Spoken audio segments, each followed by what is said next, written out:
Welcome to episode 6 of the Doglady'S podcasts. I'm your host, Debbie D.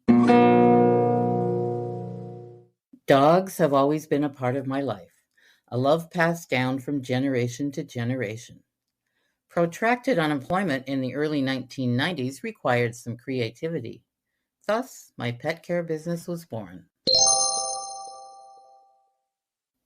Years ago, I started writing memoirs about some of my favorite dog clients, with the vague idea to publish a book. Except for 3 chapters in an anthology called Read for Animals, that didn't happen. Now I'm sharing them in podcast form as a continuing series entitled Adventures in Dog Sitting. Enjoy. Chapter 1, Luke. I met Luke when he was only 9 months old. He was a beautiful white shepherd, also known as snow shepherd or Swiss shepherd, the likes of which I had never seen before. What a magnificent dog. My weekly assignment was to take him out for some exercise while his owners were working.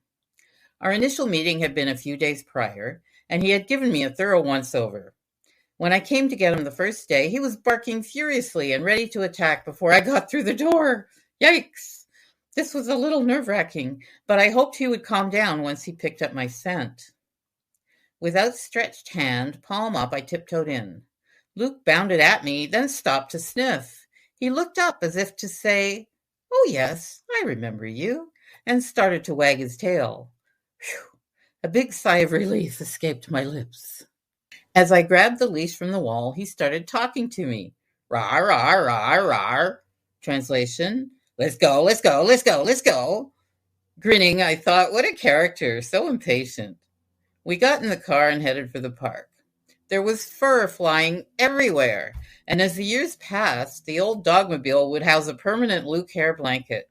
Others too, of course, but not so obvious. Apparently, I wasn't driving fast enough.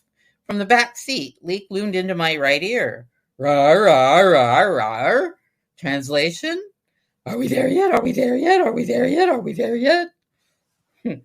This harangue continued until we arrived at our destination. What a distraction. The dog park wasn't ideal for Luke. He had a habit of trying to mount other males, some of whom took exception. I looked for a safer venue and found a lovely, mostly deserted green space a few miles away where Luke could play frisbee to his heart's content. We followed this routine for years. He also enjoyed many vacations at my house, where he bonded with my husband and our Dalmatian Tasha.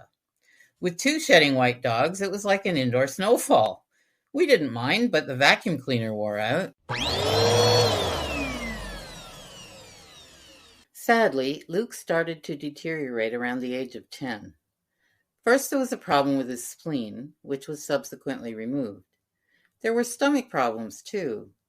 I remember once he had a bad case of diarrhea all over my car, much to his embarrassment. What a mess. After Luke's human mommy began working from home, I only saw him occasionally.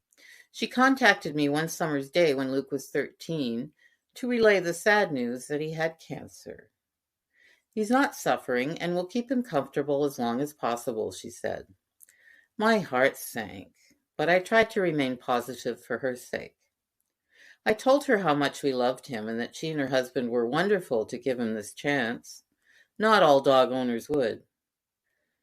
There was no further news until the dreaded call came shortly before Christmas. Luke had passed away peacefully in his sleep overnight. His mom and I were both sobbing into the phone as I tried to console her.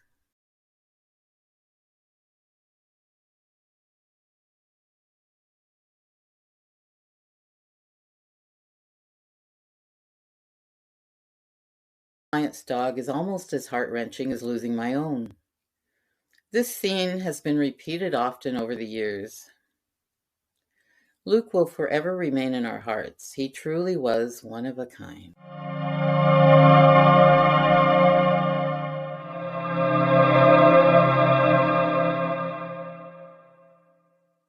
For the written version of this podcast, go to thedoglady'sden.com and click on Podcasts Hot Off the Press from the top menu. There you'll find a link to the original copy. Thank you for listening. Cheers.